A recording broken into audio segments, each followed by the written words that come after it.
Blair General Hospital information. No, sir, I can't ring Mr. Boyd's room. No, they operated on him this morning. Yes, yes, they took it out. Oh, Sally. If you're not busy tonight, how about you and me grabbing a quick sandwich and catching the early show at a movie? Excuse me. Blair General... Oh, hello, Irene. Sure, I had a grand time last night. I was out with Mr. Gustafson of Pittsburgh. First to a classy cocktail bar, and then dinner at a hotel where the soup was $2 a plate. And then to a nightclub with real champagne. Well, goodbye. See you later. What were you saying about tonight, Joe? Oh, nothing. Nothing at all. Good morning, Dr. Lane. Morning. Oh, hi, Doctor. Good morning. Has Nurse Mary Lamont checked in yet? Yes, 10 minutes ago. Oh, thank you. You know, I got half a notion to take a good poke at that guy, trying to cut in on Doc Kildare's girl. Control yourself, muscle-bound. If your pal Kildare don't do anything about it, why should you stick your nose in? What's she giving him a tumble for, anyhow? Why not? The way I see it, there are only two things she can do. Jump off a bridge over Jimmy Kildare or go out with this guy, in spite of the fact that he's single, rich, and good-looking. Yeah, he'll need his dough. Up in brain surgery, they're commencing to call him the Undertaker's friend. Emergency? Yes, Nurse Lamont? Dr. Kildare? Yes, he went past the desk, but I don't remember if he was coming or going out. Thank you, Sally.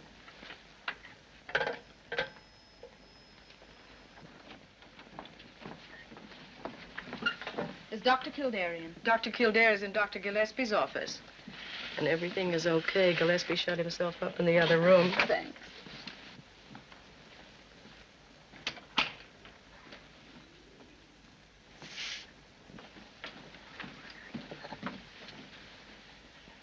Mary, I get an hour off today. How about having lunch? Jimmy, that'll be wonderful. Kildare! Yes, Dr. Gillespie. But I have to make a phone call first. Kildare! Jimmy Kildare! Coming, Dr. Gillespie. Mary, you have another date for lunch, haven't you? If you already have a date, then you mustn't break it. Besides, I'm not sure Dr. Gillespie will let me off. But, Jimmy, you know... Dr. Kildare! Can't you hear me? I'll be right there, Dr. Gillespie. No lunch, Mary. Kildare? This is the most ridiculous thing I've ever heard of. Jimmy, you've had a pretty busy morning. Why don't you... What did you want, sir? You were saying something was ridiculous. Ah, this report on Rufus Ingersoll. Jimmy, Rufus Ingersoll's been examined by every department in this hand-painted institution. Here are 27 different reports by 27 different doctors without a mistake in one of them. Why, it's impossible. Parker? Parker! Mr. Rufus Ingersoll should be treated with kindness, sweetness, and light. Will you kindly send in Mr. Rufus Ingersoll? Yes, sir. Let me handle this, Jimmy. Good morning, Doctor. Well, Mr. Ingersoll, good morning. And how are you feeling today? Never felt better in my life. Oh, that's fine. That's fine. Because your system's in a state of collapse. Sit down before you fall down. Mr. Ingersoll, you're suffering from a bad case of what we might call the dangerous age. You've been living too young. You've been eating too young. You've been drinking too young. You've been thinking too young. And all because you fancy yourself to be in love with a young girl in her 20s. And what's the result? Your stomach is overworked, your heart is overstrained, and your kidneys look like the Battle of Gettysburg. My age has nothing to do with it. I'm still a young man. You're young enough to make a fool of yourself. Dr. Gillespie, I came here for medical advice. Okay, you take a large dose of common sense. Of course, your personal affairs have got nothing to do with me, but medically speaking, my advice is that you should lead the life of a gentleman of 50, with his wife and children. Otherwise, Mr. Ingersoll, one of these fine days, you're going to drop dead. Good day, Mr. Ingersoll. This way, sir. Next patient! Next patient! can I examine you with your uniform on? Examine me? I don't understand. Well, I call for the next patient, and you pop in. You must be the next patient. Have you forgotten Mr. Grayson's waiting in the next room? Why in the name of common sense didn't you tell me? Because you told me. Well, Nosey, shake a leg. Yes, Doctor. Oh, wait a minute. Tell Grayson we'll be in right away. Yes, Doctor. So what's your opinion on Grayson? You think he's going blind? Case history shows an increasing pressure on the optic nerve. Every indication points to an enlarged pituitary gland. Oh, that agrees with my diagnosis. What do you prescribe? An operation. Removal of the tumor. Sooner the better. You positive of that? Yes. Well, it's the only chance he has outside of a miracle. You're absolutely right. But the final decision to operate is up to the surgeon. Well, that's one thing we can do for Grayson. Get him a good man. Means you have an idea. I wouldn't dare suggest it to anyone but you, Dr. Gregory Lane. Gregory Lane? Yes. I know there's been some talk. He lost several patients in a row. But people don't realize that sometimes patients die because there's no chance of recovery. What are you trying to prove? Oh, I'm not trying to prove anything. But I feel positive that Lane's a fine surgeon and that the medical profession needs him. Well, what brought Dr. Gregory Lane to your eagle eye? Well, didn't you once tell me he was the most promising young surgeon ever came to this hospital? Oh, I did say he had a fine pair of hands, but his judgment's worried me lately. Well, there's one sure way to check on his judgment. How? Well, see what he says about Grayson. Aren't you always telling me that anyone who agrees with you is a darn good doctor? You're getting too smart for me. Go on, get in there. Good morning, Mr. Grayson. Well, Mr. Grayson, it's as bad as I thought, isn't it? Mr. Grayson, our advice is an operation. A very delicate operation. I understand. I insist on the operation. You see, I'm not afraid of anything except going blind. We're going to send you to one of our very best brain surgeons. Will you tell Dr. Lane I'll talk to him after he's examined, Mr. Grayson? I'm very grateful to you both. Never mind us, Mr. Grayson. We'd be pretty bad doctors if we didn't do everything humanly possible for you. I know that. But we both know that the final power of life and death is still in the hands of the great healer. Yes, Mr. Grayson, that doesn't change. Dr. Carew is on the phone, sir. Thank you. Well, good luck, Mr. Grayson. Thank you, Doctor.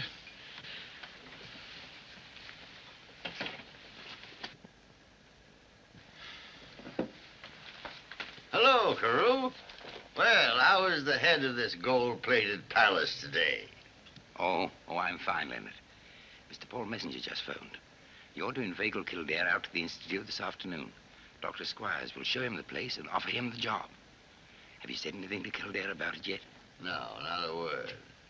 But in justice to everybody, I'm going to do my best to make him accept. That's more than generous, Leonard. If you lose him, I know it'll be an awful blow to you.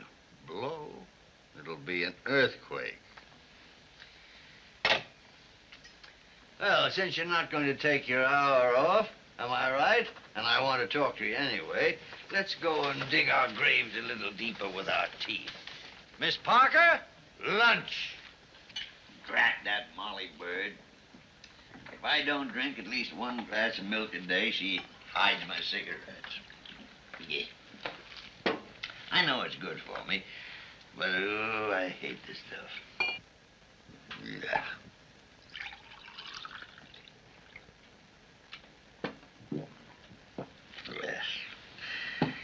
What made you hesitate about Grayson, Jimmy? For a moment, I wasn't sure. What made you decide? It was my best thought on the subject. That's the one most important thing for a doctor to know. To face situations with nothing to lean on but what he's learned. Yes, even in my short experience, there have been times when my blood ran cold. And yet you had to act like the Almighty, with life in one hand and death in the other. You had to do it, and you did. That's what I call being a born doctor. Couldn't have learned that from you, could I? Aren't you going to drink your milk? Oh, sure. But don't try and change the subject on me. Jimmy, you'll make mistakes, but let them be your mistakes. Use your eyes, your heart, your brain, your instinct. Make up your mind, and then go ahead. Good. Do you think I'll ever learn half what you know? Yeah, but you'll have to begin where I leave off. And do you think you're being fair to me? To yourself? To the medical profession? Well, what do you mean? You haven't seen Dr. Lockberg in 2 months. Why?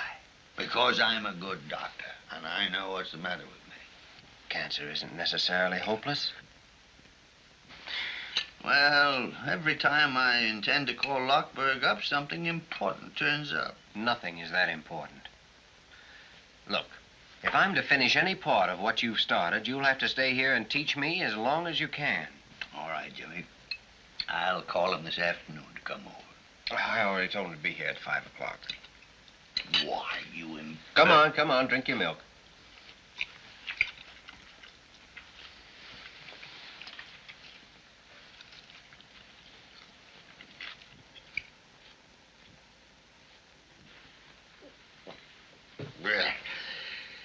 The things people do for the sake of their health. Don't think you can hide from me, Dr. James Kildare. Now, look here, Molly Bird. This is my bedroom, and even the superintendent of nurses hasn't got any right to come barging in here. Be quiet. Dr. Kildare, Nurse Morgan informs me that you supplied patient 1124 with a new suit of clothes from the hospital emergency fund. Oh, yes, I did. But you see, Miss Bird, I see everything. You had his own suit burned. I ordered that suit burned as a public precaution. Oh, public precaution, my foot. Well, the man had nothing more contagious than a broken arm. I personally examined that suit of clothes and found definite traces of leprosy. Leprosy? Leprosy? Bubonic plague, housemaid's knee, and a slight trace of Scandinavian hookworm. Scandinavian hookworm, you fool. Besides, Molly, there was a job waiting for him if he had a good suit of clothes. Leonard Gillespie, you haven't drunk your milk. Molly, no matter what else you can say about me, I'm a man of honor. I said I'd drink 1 glass of milk, and 1 glass of milk I drank. Give me my cigarettes, please. Then how is it the bottle's still full? You'll drink this glass of milk or no cigarettes today.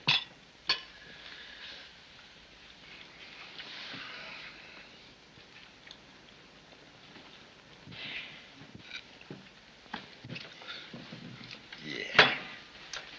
Now give me my cigarettes. Well, they're still in your pocket. I forgot to take them out this morning.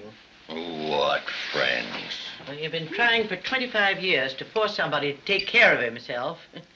It's a little hard to break the habit. Well, if you can get along without me for a while, supposing I run up and have a talk with Dr. Lane. Yes, Grayson's in pretty bad shape. Let me know when Lane wants to talk to me. That's what I meant to do. And later in the afternoon, we're going for a drive in the country. Well, now you're beginning to act sensibly, sir. It'll do you a world of good. Maybe. I've ordered a nice big car, so the 3 of us will be comfortable. 3 of us? Uh-huh. You and me and Nurse Mary Lamont. Yeah, well, why not Mary Lamont? She isn't engaged to Dr. Lane, even though she did go out with him last week. What do you expect her to do? Die an old maid because you only get $20 a month? I don't expect her to do anything of the sort. Well, Dr. Gillespie, I guess it's pretty obvious to you how I feel about Mary Lamont, but I can't and I won't say anything to her about it. After all, $20 a month is $20 a month. We're ready, Dr. Lane. Good, let's go then. I want to see you after this operation. Dr. Lane, a package arrived for me this morning. It contained a dozen pair of beautiful silk stockings. Silk stockings? Silk stockings. I'd sent them back except for 3 things. I don't know where they came from. I can't prove you sent them. Besides, they're awfully pretty. I don't know a thing. But I'll admit anything if you'll have dinner with me tonight. All right, Greg. We'll celebrate a successful operation. I need a successful operation. Oh, it's only the fools who are talking. Anyone knows mortality in brain surgery is high. Yeah, but you can't explain that to a dead patient. Dr. Gillespie still believes in you. You're operating on his patient, aren't you? I still believe in myself, Mary. But this time I've got to... We've got an operation to do. Come on, Nurse Lamont. How are you feeling, Mr. Grayson? Sleepy. That's from your shot in the arm. I'm going to do my best to fix you up as good as new.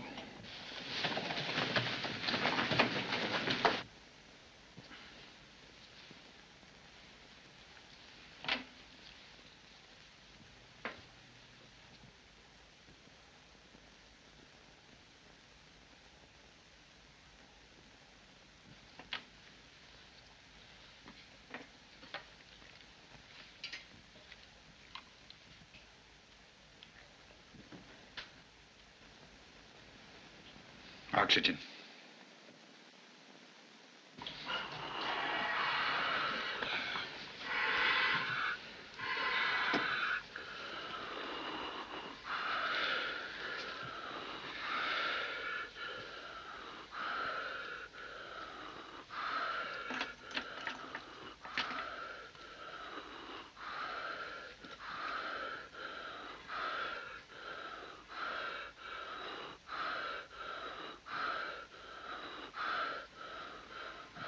Adrenaline. Hurry.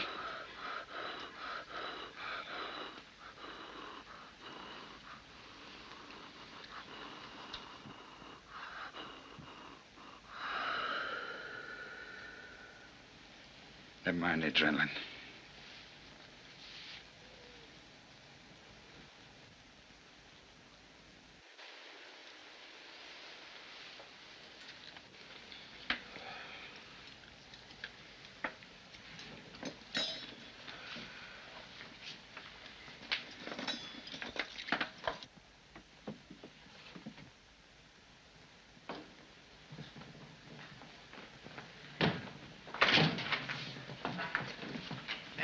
Jimmy, do you have a cigarette? Oh, Mary. Please, Jimmy, give me a cigarette.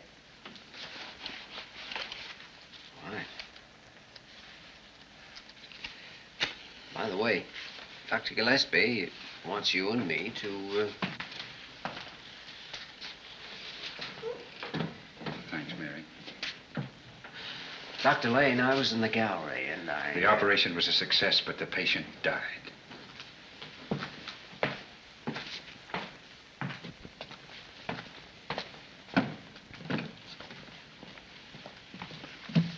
Mary.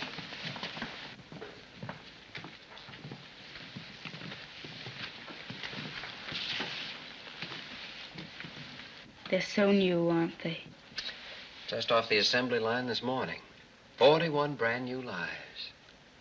Sort of evens things up, doesn't it? You mean about life and death? I didn't think about it that way. I just happened to come here. Well, your instincts were right. It's the best place you could have come to. This is what it's really all about. Jimmy, Dr. Lane did everything he could. No one could have done any more, could he? No one. See, Mary, I prescribed an operation. Lane agreed and performed it. We both knew how slim the chances were.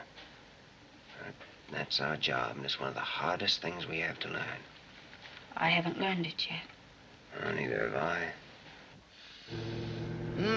That's what people need. Pure, sweet air to fill your lungs with. And open up your pores to the sunshine. What's the matter with you, Mary? You look as if you hadn't opened a pore for months. I did surgery today under Dr. Lane. Oh, Mary, that patient had 1 chance in 100 of living through the operation. 1 chance in 1,000,000 of living without it. You're absolutely right. I reported that fact to Carew, too. What did Dr. Carew say? Well, what could he say? Too many people dying. Dr. Gillespie, Greg needs help. Dr. Lane, I mean. You're right, Mary. Something ought to be done about it. Isn't anybody interested in where we're going? We're going to the Messenger Institute at the university. Who told you? It wasn't me, Dr. Gillespie. I suppose you told him why, too. No, sir. I didn't know that. Well, then I'll tell you.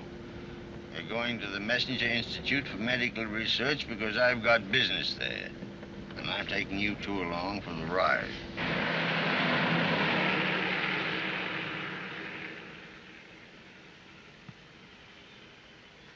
Of Mr. Messenger's open-handed generosity, this building with its magnificent equipment is a shining example. Now, listen, Egghead. The eminent and imposing Dr. Squires was known as Egghead in medical school, for reasons you're both too young to know. Leonard, I once busted you in the snoot for that, and I'm just the guy who can do it again. Now, listen here, Squires. We all know this is the finest institute in America, but come to the point. Very well. The point is, I have a job for Dr. Kildare. Job for me? Well, if it hadn't been for me, it'd taken him 2 hours to tell you that. Dr. Kildare, Mr. Messenger feels that he owes to you his daughter's sanity, perhaps her life. Yours was a remarkable instance of correct diagnosis and treatment. I congratulate you. Well, tell him the job pays $500 a month. $500 a month? And you'll have a free hand here to pursue whatever research you choose. And if you attend to your knitting, when you're an old married man, you'll inherit Egghead's job, $20,000 a year. And that ain't hay. Well, why don't you say something? Don't stand there like a bump on a log.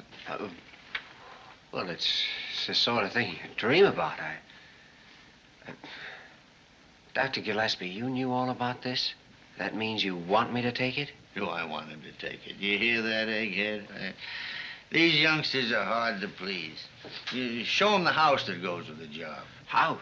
Oh, yes. Shall we go see it? I've ordered some tea. Tea? When I first knew him, he thought clean shirts were effeminate. Now he drinks tea. It's Mr. Messenger's idea that a man does his best work when his home surroundings are ideal. Thank you, George. You think you could be happy here, Dr. Kildare? Happy? Well, he'd be crazy if he couldn't. Well, you show around, Jimmy. It's your party, you know. I feel a little tired. I think I'll stay here and have a spot of tea with Dr. Squires. Maybe a crumpet or two. Well, Egghead, how am I doing? If I hadn't known differently, I'd have thought you really wanted him to take the job. This is the greatest opportunity Jimmy will ever have in his life. And if he takes it, all I've planned will come tumbling down around my ears. All jokes aside, Leonard, won't you have a cup of tea? Suppose I get you a glass of milk. Milk? I'm so full of milk now, I'd be afraid to meet a calf. Isn't it lovely? It isn't true. This sort of thing doesn't happen. But it is true. You have everything in the world ahead of you. I wonder. Dr. Gillespie wants you to take it, doesn't he? Does he? He even bragged about the salary, you remember that. Oh, right now, I'm not thinking about the money. But you must think about it. It's your future, your whole life. Who was it wanted you to see this house? It was Dr. Gillespie, wasn't it? Yes, Mary. He even talked about the future. That's what he said. I wish I knew what he was thinking. Well, shall we look at the living room? Mary, do you have dinner with me tonight? But I've got a date. I'll get out of it, Jimmy. Hey, break it up, you two. Dr. Kildare, I think we can be ready for you to move in, say, next Monday. You're very kind, Dr. Squires, and Mr. Messenger's generosity is tremendous, but I'm afraid I'll have to think it over and let you know. Of course, Dr. Kildare. Think it over. Will you have a cup of tea? Say, Egghead, I think I'll take that milk now.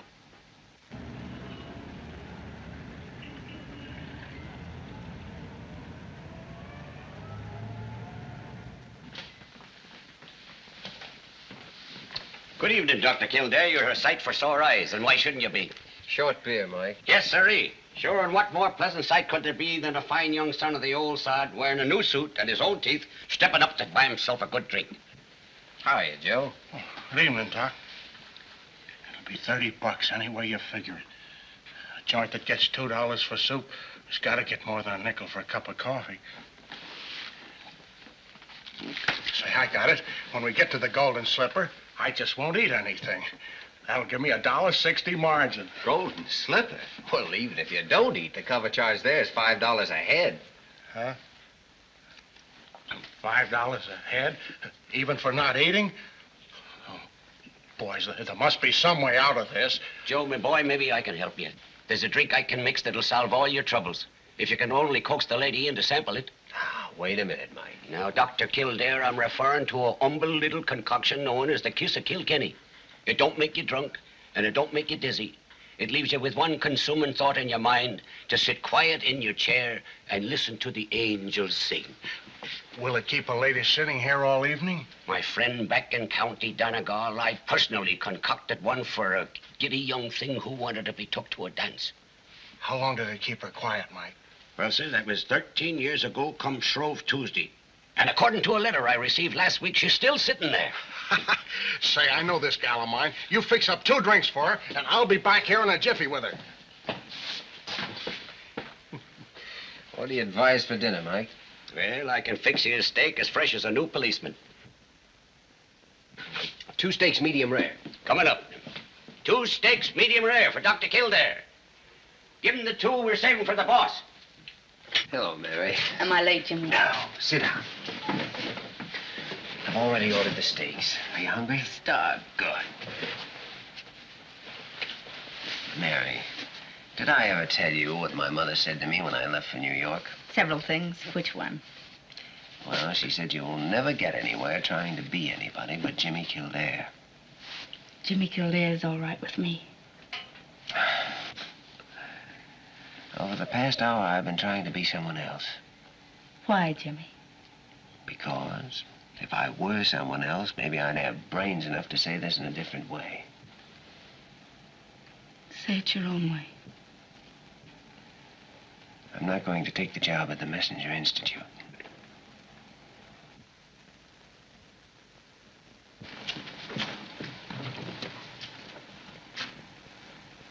Miss Lamont, report to Superintendent Bird's office right away.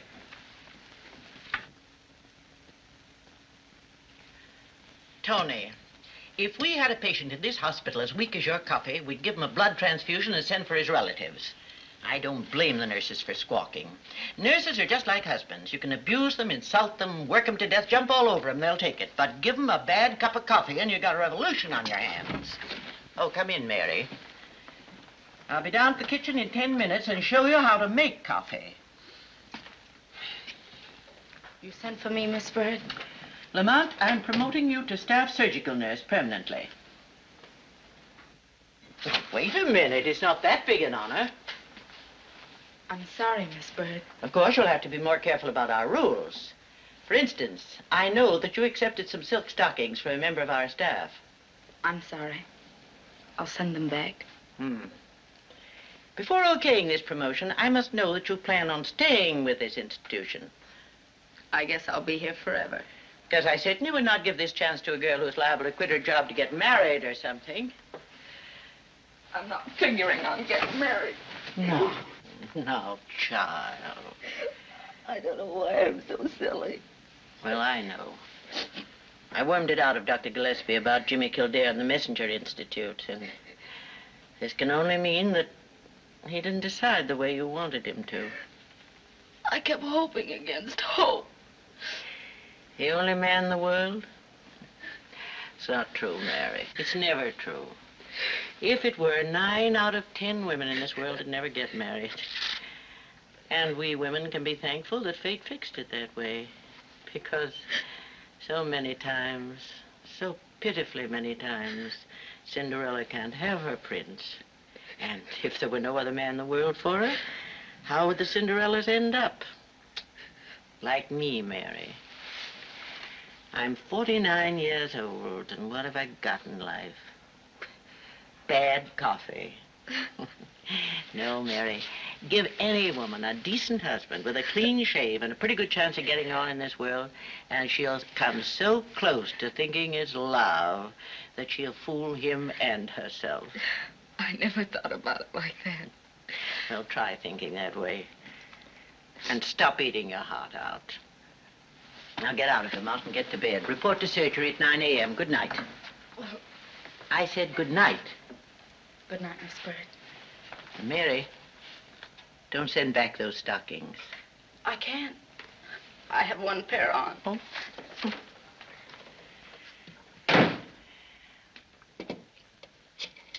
Hello. Superintendent Bird speaking. Beginning tomorrow morning, Nurse Mary Lamont starts as staff surgical nurse. Salary increase accordingly. She's to be assigned to Dr. Gregory Lane.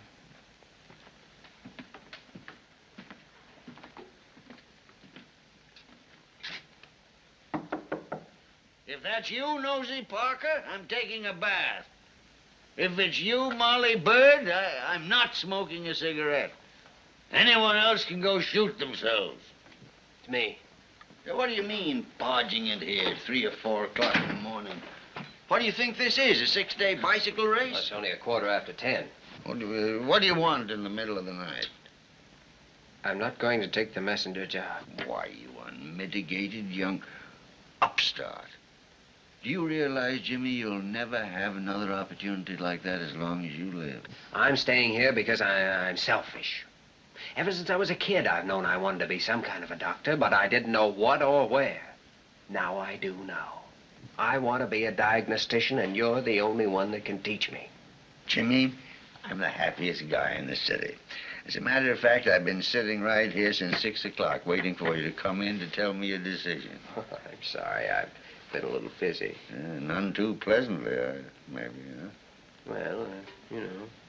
Oh, got a note from Carew's office. Seems I'm behind in my surgery, and they want me to catch up right away. Do you mind if I borrow the... No, don't take anything you want, Jimmy. Yes, he's been raising Cain with me about that, too. Yes, I'm to start tomorrow morning, assisting Dr. Lane. Well, perhaps I could arrange to have you transferred to someone else. No, thanks. Say, what's the matter with this fellow Lane, anyway? I've heard he inherited a lot of money, and yet he wants to stick around this skating rink. No, that's not true. He's had money all his life, but he happens to want to be a surgeon. Oh, he also happens to be interested in Mary Lamont, or I'll fire 3 or 4 of my pet stooges. Isn't that Mary Lamont's business? You have no regrets about that, Jimmy? Dr. Gillespie, if I've told you once, I've told you 5 times that Mary Lamont All right. Don't bite my head off. Furthermore, Dr. Gillespie, it's past your bedtime. All right, Papa. I'll go to bed like a good boy, and I'll be kind to dumb animals, and I'll wash behind the ears. So who do you think you are, Molly Bird in long pants? Blair General Hospital emergency. Just a minute. Hello, Irene. As I was saying, last night, Joe Wayman and me start. Me in that new blue chiffon, and Joe, mind you, he's actually in a tuxedo. When all of a sudden I find I'm paralyzed from the waist down. No, I didn't touch a drop. Just one little glass of Irish lemonade in Mike Ryan's place. But was Joe Wayman nice? He never said one word about me spoiling his evening. Traffic accident, emergency. Emergency, one coming up. Funny thing, no identification. Nothing but a key and a $5 bill. Did you go through all his pockets? What pockets? All he had on was an overcoat over some pajamas and a pair of pants. You know, Sally, I got it all figured out what was the matter with you last night. It was something you drank the night before with that guy from Pittsburgh. I'll bet it was. But, gee, Joe, you were so sweet. Carrying me home and singing like an angel all the way.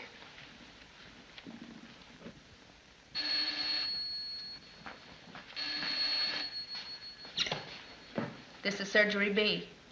One coming up? Okay. There's a case coming up from emergency.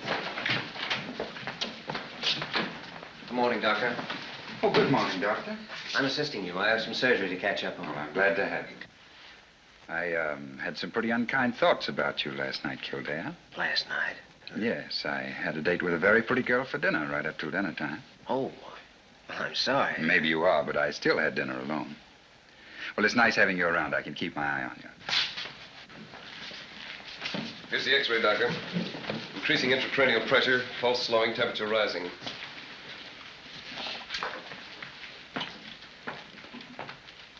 We'll have to operate to save his life. I'll get him set. What day is this? What day is this? Wednesday. Wednesday. Good. Thought for a moment I'd missed it. Missed what? Friday noon. I've got to...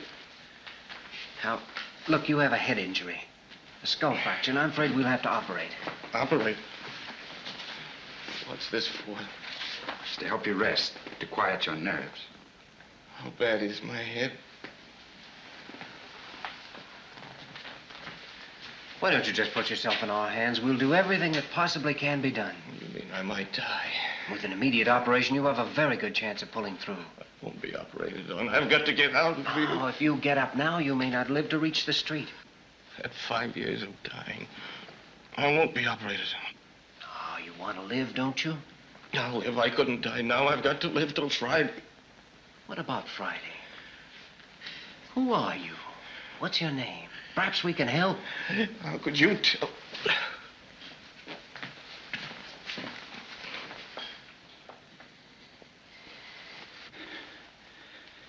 Well, his heart's strong anyway. I'll tell him to get ready. Wait a minute.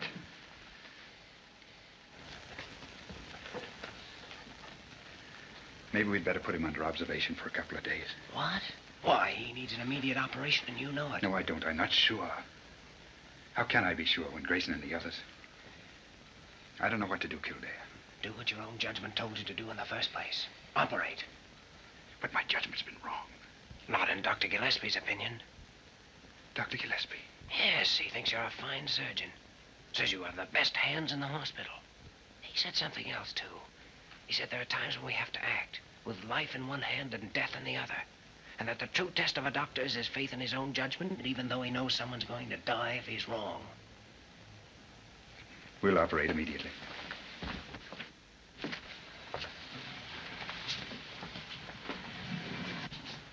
This patient has refused the operation, but I take full responsibility.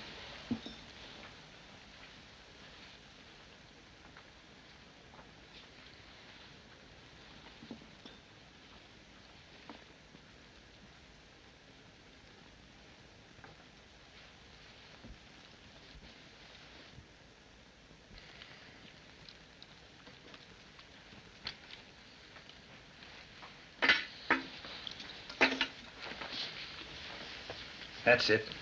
Take him away. How's the pressure? Fine.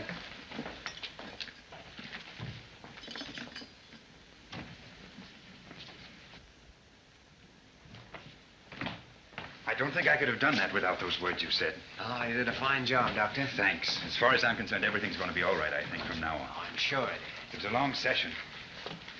Well, it's time for lunch. I'm on office call this afternoon. 9 o'clock tomorrow morning, please, Doctor. Yes, Doctor.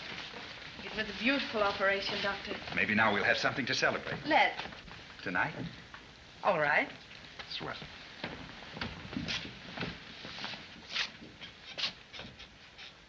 Dr. Kildare. Yes, Dr. Carew. I'm very pleased you've decided to remain with us. Well, No explanations are necessary. I understand. Where's Dr. Lane? Oh, he's just left for lunch. Wish you'd been there. You'd have seen the kind of brain surgery you read about. Is that so? Well, I trust you're right.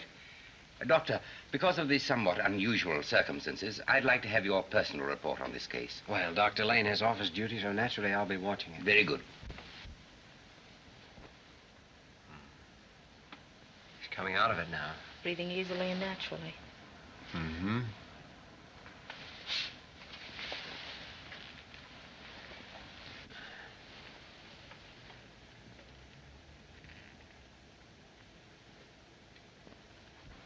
What day is it? What day of the week? It's Thursday. Thursday. Not Friday. No, it's Thursday. You've put me in the wrong day. The wrong day of the week. Easy there. It's the wrong day. Friday's the day I want. Oh, tomorrow will be Friday. You can't trick me. It'll always be Thursday.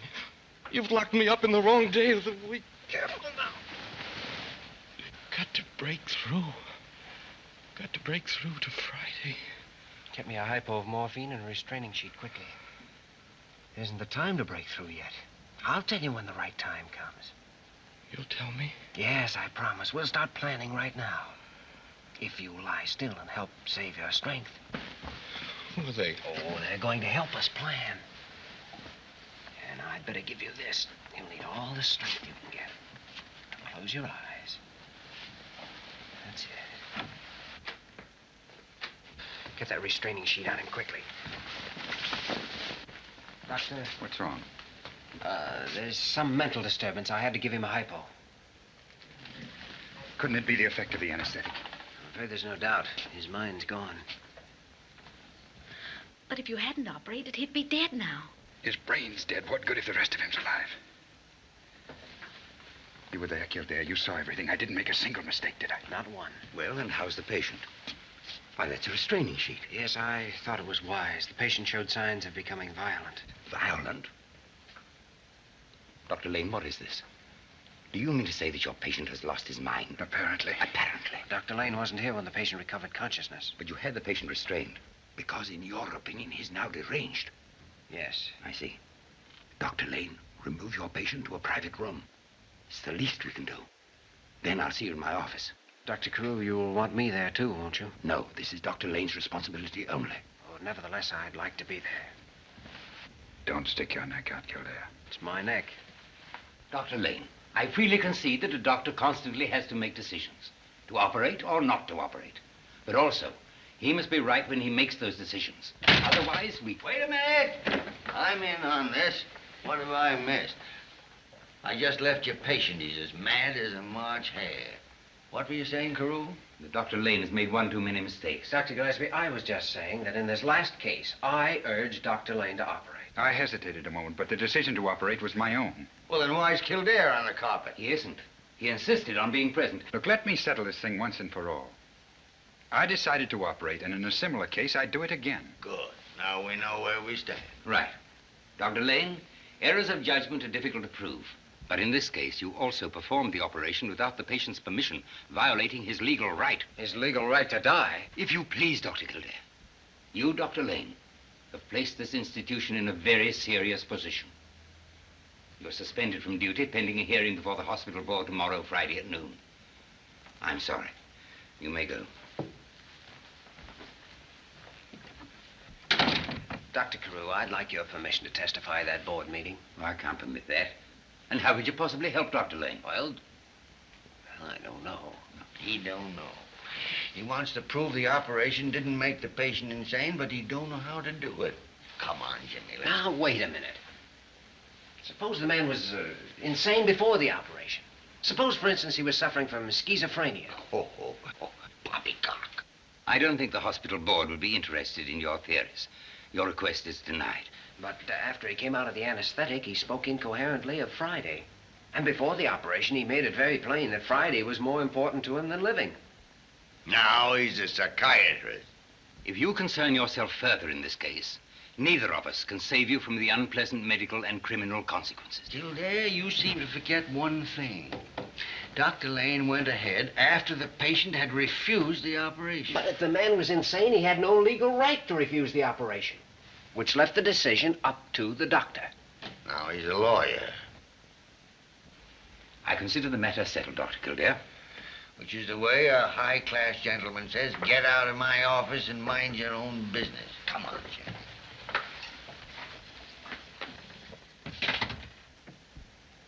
Can you get along without me for the rest of the day? Oh, I guess so. It might be a good idea. Go on out and take in a show. Forget all about this little difficulty. I don't think it's so little. Maybe I haven't been here long enough to get the hospital viewpoint, but if Lane's kicked out, it'll look as though he murdered those patients. And we know he didn't.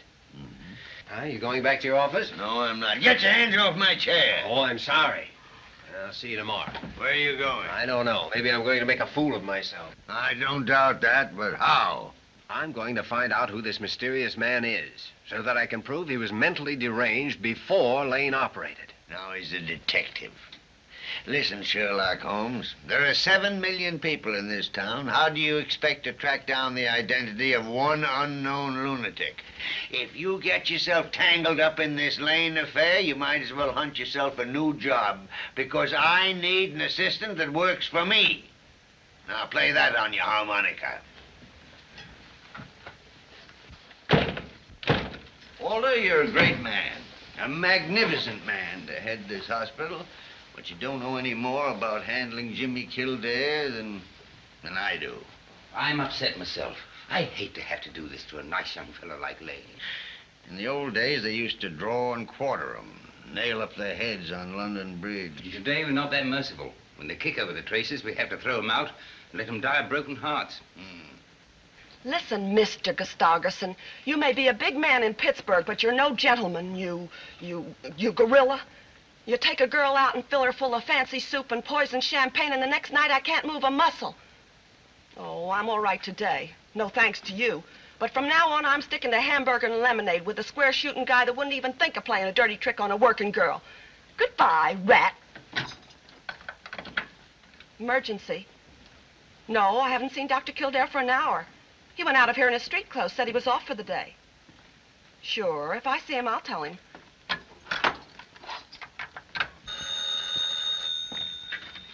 Sullivan's Cafe. No, Sally, Dr. Kildare is not here, but we're expecting him immediately. Sure, I'll give him your message. Hello, Sally. Sally, here's the doctor.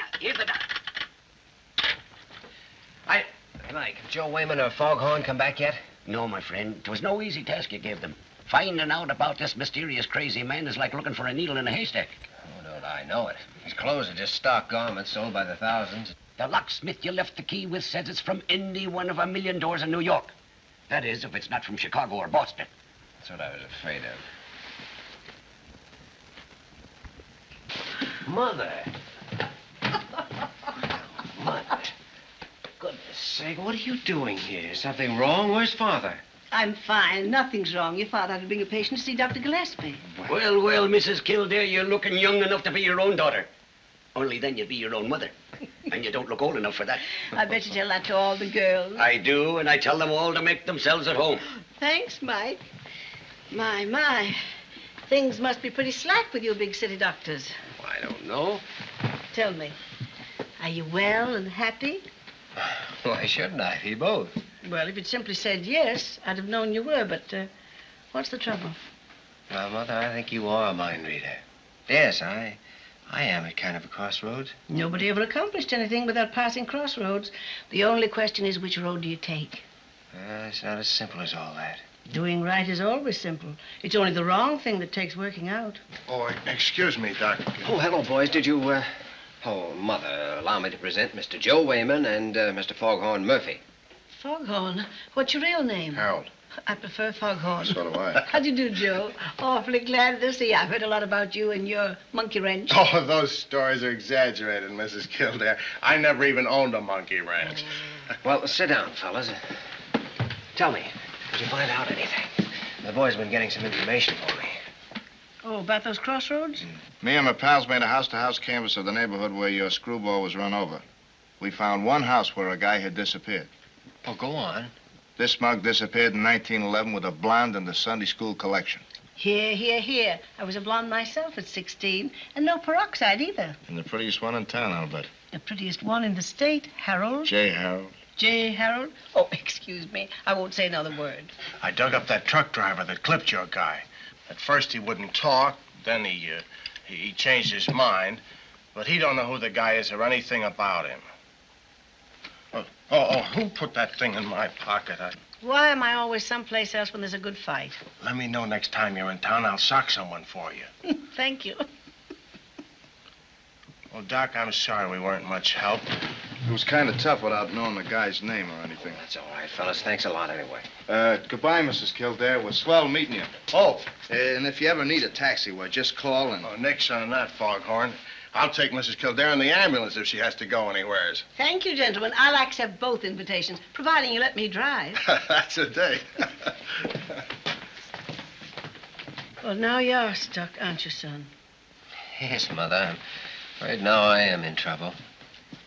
There's one way out, but it's awfully dangerous. Excuse me. I'm awfully sorry the boys couldn't help. But always remember one thing, Dr. Kildare. Trouble is nothing new for the likes of you and me. The Irish ain't been out of trouble for 1,100 years. Thanks, Mike. You said something about dangers, Jimmy. Dangers to do what? Well, to cure an insane man before Friday. So they're curing insane people now, are they? It's an almost fantastic thing. called the insulin shock cure. It's a gamble. Only two things to think about in a gamble. What have you got to win? What have you got to lose? Lose? Everything. My job, another doctor's career, maybe the patient's life. But think of what you've got to win, too. Oh, I'm not thinking about you and the other doctor, but the poor man. You can give him a new life and everything God meant people to enjoy. You're slow to decide, son, because you think you're all alone in this. But you're not. There's a man over in that hospital that's as fine a doctor as ever helped the ailing. Oh, I know, but I can't ask Dr. Gillespie to help me. Who's talking about Dr. Gillespie? I mean your own father. Oh, of course. Well, now the only thing to figure out is how to get a hold of him without Dr. Gillespie suspecting. Get to work, son. I will. I'll be seeing you, pal. Oh, it's funny, Mother. Whenever I know that I'm right with you, I can generally manage to work out everything else.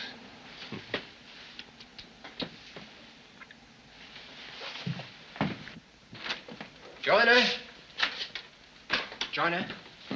Oh, I wonder if you'd do a favor for me. It's awfully important. Precisely 6:30, I'm leaving here to meet a young female person whose boyfriend is confined to room 714 with a broken leg.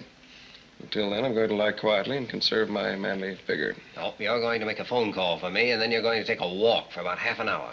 And furthermore, the young female person has bright yellow hair and practically no brains.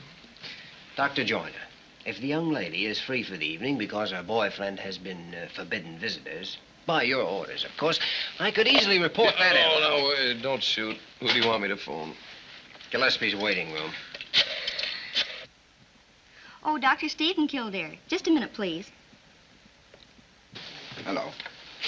Yes? Yes, I understand. Well, just as soon as I finish here. Pardon me, that is my wife. Oh? You see, the rash hangs on in spite of everything that I've done, although it's confined to our hands. Well, it's obviously a skin allergy. Allergy? Why, that might take months to identify. Tell me, Mrs. Cray, what do you do with yourself? How do you spend your time? I don't do anything, as long as I get my check from my son, keep the frost off my petunias, and play a little mahjong in the evening. Mahjong? Mahjong?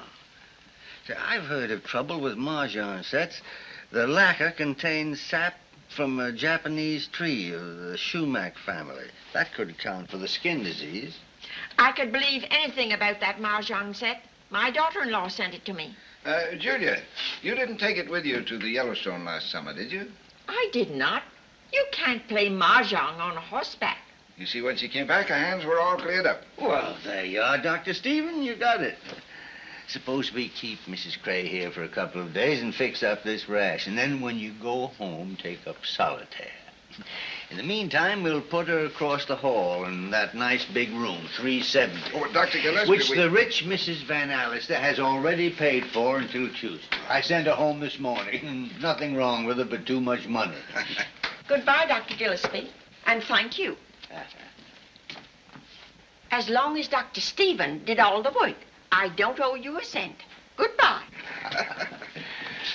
Sit down. Well, I'm ever so much obliged to you, Dr. Gillespie. Well, I've got to run along now.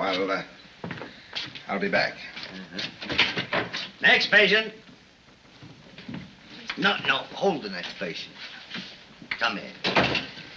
Say, Parker, did you notice that I said anything to offend Dr. Stephen? Or was it my imagination that he was acting strangely? I wouldn't know anything about that, but if it was his wife on the phone, he's married to a woman with a bass voice. Hello, Jimmy. Oh, hello, Dad. What is all this? Please sit down. And why all the mystery? Is anything wrong?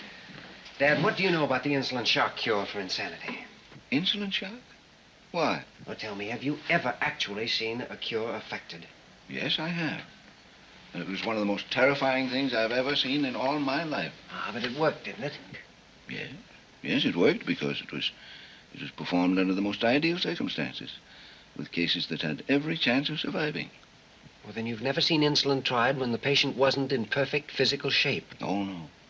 No, in case of any injury, especially to the head or the brain, they wouldn't dare. But, Jimmy, stop dodging the issue. If you need any help, I'm your father.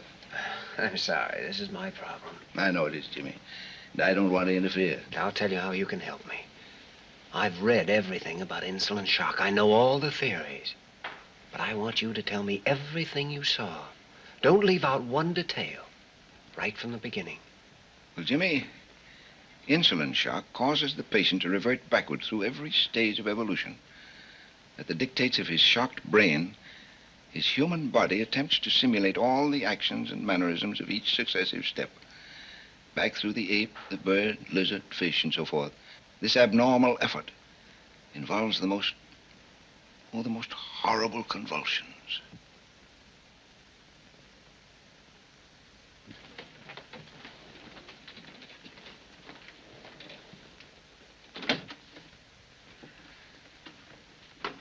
Nice work, Mary. It was easy enough to switch places with Laraine. She was dying to get the night off. Look, Jimmy, I haven't said a word about this to anyone. You know I wouldn't. But are you sure you want to do this? Now, we've been all through that before. No, we haven't. Are you doing this because of Gregory Lane? None of this is Lane's fault.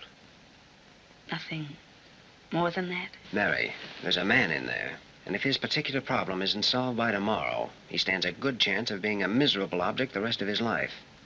Tomorrow's Friday, and I have to find out what that means to him before it's too late. Here we go.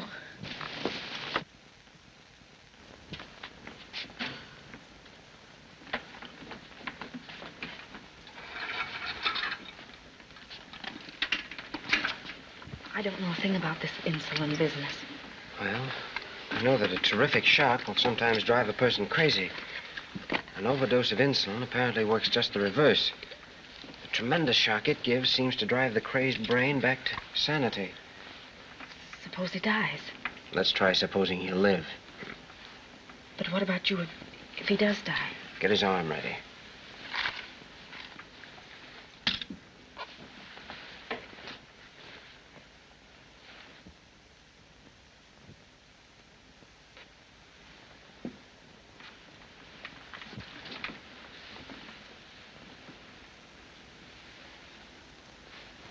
How long does it take? 5 hours. 5 hours?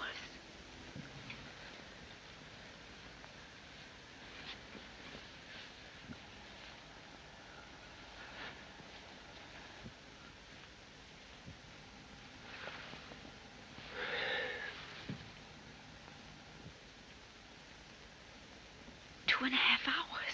It ought to be at least 2 hours more before the effects have penetrated into the deepest part of the brain. How will we be able to tell? If I'm right, his actions ought to tell us. See, the theory is that buried deep in the human brain is the primitive brain of our earliest ancestors.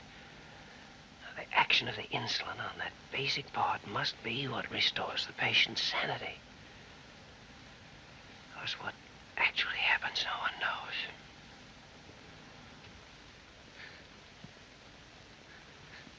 Here it comes, Mary.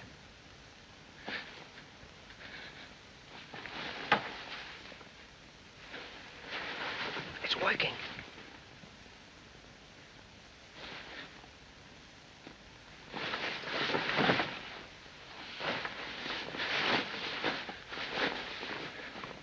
You see, the brain is starting to travel backwards. The body is compelled to follow.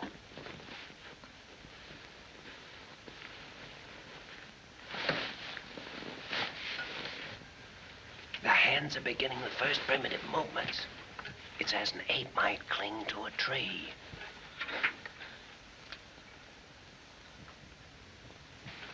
Convulsions are a necessary part of the process. The body is desperately trying to obey the impossible commands of the brain.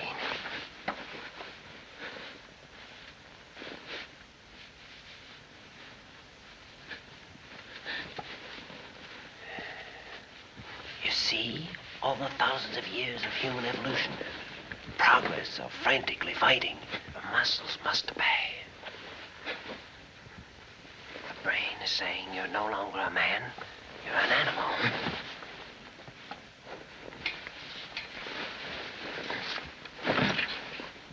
are dilated. Pulse is increasing.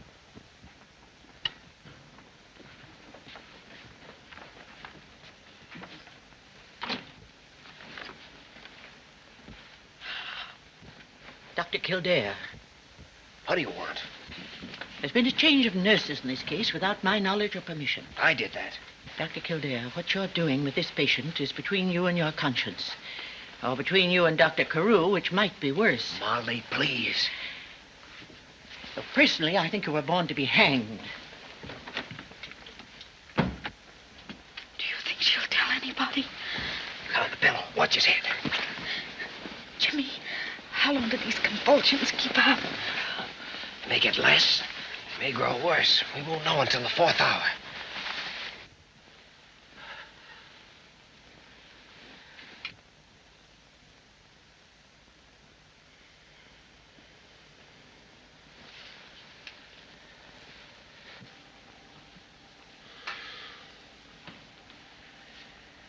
How long has it been since he's moved? Over an hour. It's time. Glucose and tube ready? Glucose. Yes. Temperature. This can't be right. 86? Nobody can live at that temperature. 86? It seems impossible, but it's true. These cases can survive temperatures that otherwise would mean certain death. Reaction to light. Lid and corneal reflexes sluggish. Ready with the glucose. Give me the tube, quickly. His brain is completely released. If we let him stay too long, we'll never get him out of it.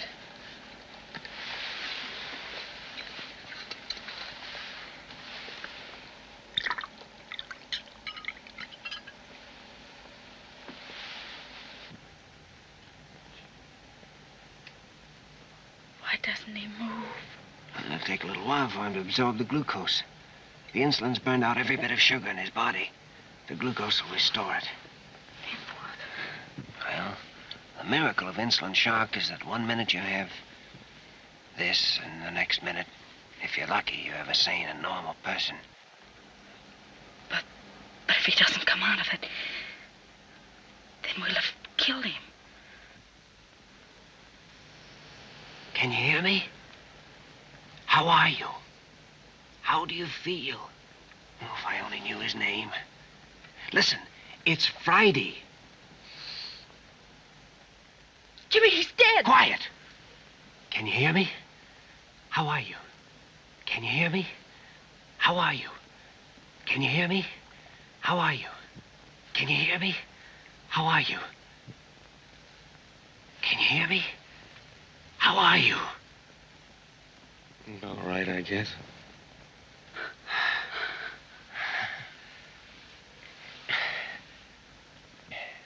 Milk and jelly sandwiches right away, please. Jelly sandwiches? Jelly sandwiches and milk, nothing else, right away. Yes, Doctor. Yes, Doctor.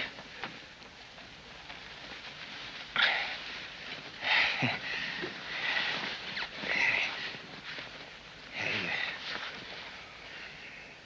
feel more like yourself now? I feel fine. It hurts a little.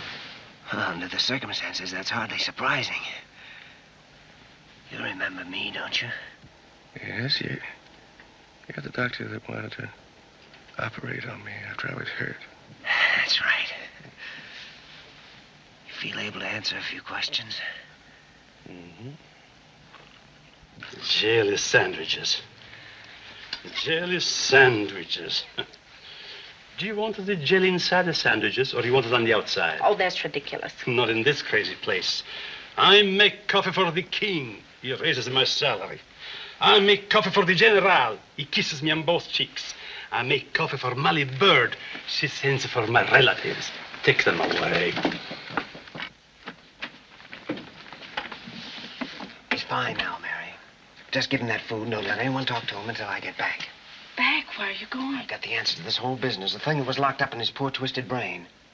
Now, listen, Mary, there's no time to explain now. But remember one thing. No one's to see him, and no one's to talk to him.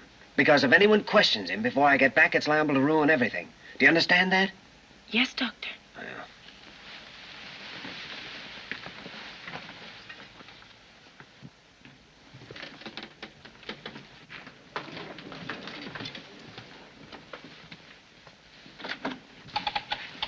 Good evening, nurse. Miss Lamont, isn't it? I want to examine your patient. Well, Oh, the hour may be a bit unusual, but this is a very unusual case. While I'm in there, you might get me a little bicarbonate of soda. I've just come from a doctor's banquet. Dr. Carew, the patient mustn't be disturbed. Indeed? Who said so?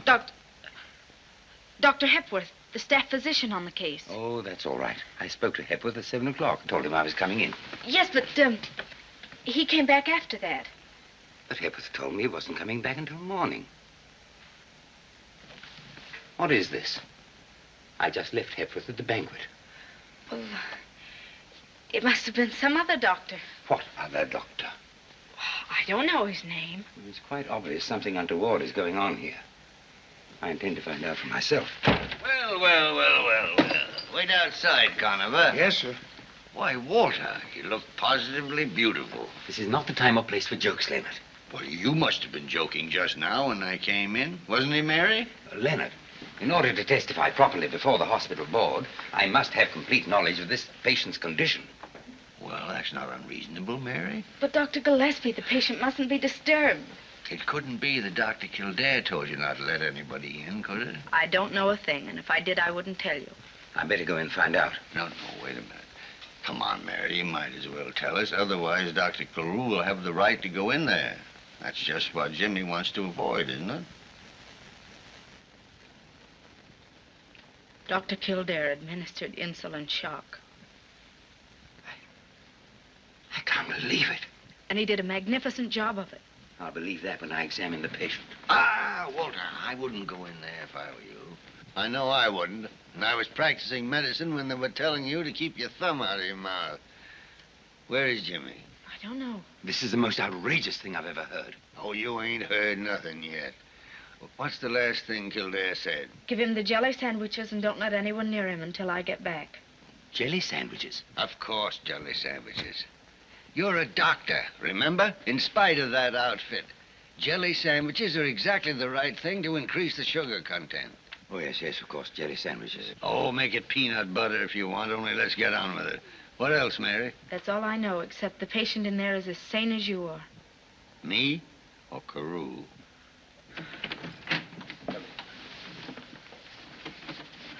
Dr. Kildare. Dr. Kildare, you're suspended from further duty until... Just one moment. Nurse, has anyone been in that room? Not a living soul, Doctor. And you're not going in till I know all about this? No, I know, but Mrs. Adams is. She has a legal right to see her husband. Will you come in now, please? And everything's going to be all right, if you'll just remember.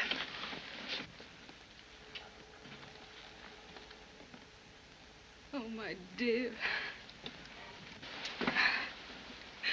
I've come back, Henry. Back to stay. If you're going to stay, everything will be all right now. Now, Kildare, just to satisfy the curiosity of a senile old man, make it 2 senile old men. That'll take you in, Walter. Of course, the treatments will have to be continued. Adams has been a mental case for months. The result of a separation from his wife. Oh, you don't have to hit me over the head with a bottle. I know the rest of it, too. Yes, it seems his wife had sent him a letter suggesting a reconciliation. And Friday was the day they were to meet. Walter, it wouldn't surprise me if you could see through the holes in a 10-foot ladder. Jimmy, how long did he wait for her to come back? About 5 years, Mary. Well, at least I think it's been established that Dr. Lane's operation did not cause schizophrenia. Or do I have to hit you over the head with a bottle? What can I say? I've been wrong. Sometimes I wish that anybody but me was running this hospital. Walter, in the boss's job, even when you're right, you're wrong. Thanks, Leonard. Regardless of the hour, I shall go immediately to Dr. Lane and offer him my personal and professional apologies, which will make me very happy. Well, that's fine, because Dr. Kildare's working for you, beginning tomorrow morning. Working for me? Yes, Kildare. I warned you. You're no longer my assistant. You're fired. But come on, Walter. This has been a nice little case. But there are a million people in New York that need doctors. Perhaps if we get a little sleep, we can help them. Yes, but, Leonard, half the time I don't know whose side you're on. Well, 3/4 of the time I don't know myself. Jimmy, did you hear what he said? It just doesn't make sense. Let's not talk about it now. But all your plans, all you'd hoped to do. Say, I have half a notion to go up and give that rambunctious old fossil a piece of my mind. Keep your shirt on, Mary. Oh, you men make me tired. What is it, Jimmy? You asked me how long he waited for her. 5 years. Well, Mary, the reason I've never said anything to you about anything is because I didn't think it fair to even ask you if you'd be willing to wait as long as we'd have to wait. Well, perhaps I'm going too fast. There's a good-looking guy in this hospital named Gregory Lane who's in fine favor with the powers that be and has a lot of money. Well, maybe we can find a nice girl to introduce him to. Oh, then I presume we're engaged to be married. Jimmy, I saw the look on Mrs. Adams' face, and 5 years are going to be just nothing. Well, then will you wait just 5 minutes? I'll be right back. Well, now where are you going? I'm going to give that rambunctious old fossil a piece of my mind. Hold everything.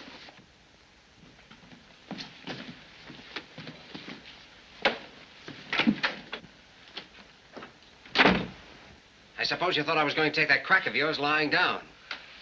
9 goes on the 10. And isn't it nice to be alone? Well, I want to tell you something. You can't fire me because I won't be fired. And if you do fire me, I won't stay fired. Oh, the Lone Ranger, huh? Hi-yo Silver. You make me feel like a fool. Well, you said you were going to make a fool of yourself, didn't you? Well, who was it said you have to have an instinct for diagnosis and the courage to follow it up? I did. Well, every instinct I had told me that Dr. Lane was a good surgeon. Why, you little pipsqueak. If it hadn't been for me, you wouldn't have got to first base. You? Yes, sir. Who was it that had you notify that you were behind in surgery? Mahatma Gandhi? Who was it had you assigned to Dr. Lane? Little Red Riding Hood? Who gave Dr. Hepworth tickets to that banquet? Santa Claus? No, lame brain. Even you couldn't have gotten away with that insulin business without my full authority back of you all the time. Of course, Molly Bird helped a bit. She made me drink 2 quarts of milk. Yeah. You're still fired. Why? Well, because you're not always going to be lucky. Someday, some of those fantastic crusades of yours are going to kick back on you and crucify you. And then what'll be the good... Thank you. And then what'll be the use of my teaching my job to a man who's going to end up by having his head nailed on London Bridge? Funny, you never think of that once you get started. Young Dr. Kildare, you've got a single-track mind. Well, I'm trying to be like you. There's only one man in the world like me. Me. Well, I wish you'd act more like it sometimes. Boy, I haven't made a mistake since 1926, except you. Now, what about Dr. Lockberg? Well, what about Dr. Lockberg? I saw him last night at 5 o'clock. You made the appointment. Mm-hmm. And instead of letting him examine you, you spent the entire time teaching him to play double solitaire and smoking cigarettes. Well, Jimmy, suppose I promise you to see Lockberg 3 times a week and you can stay in the room. Eh? That is, provided you'll promise not to make a fool of yourself more than 3 times a year. Why do you think I came up here? What do you think I've been waiting up here, all dressed up in tight pants? Jimmy, for the love of Pete, give me a cigarette, will you? Well...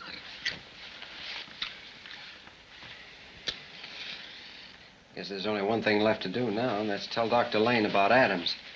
I'll go do that now. Oh, no. That'll keep until tomorrow. Oh, no, it won't either. Lane's waiting in his room. I telephoned him when I left for Mrs. Adams. Well, I'll go along with you. Well, I think you better not. Oh, yes.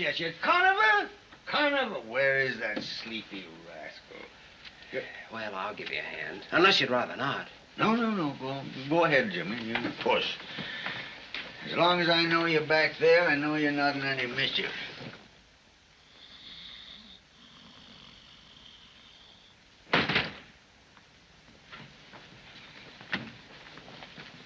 Oh, I could see the whole thing coming. The trouble with you is, Jimmy, you got one of those honest faces.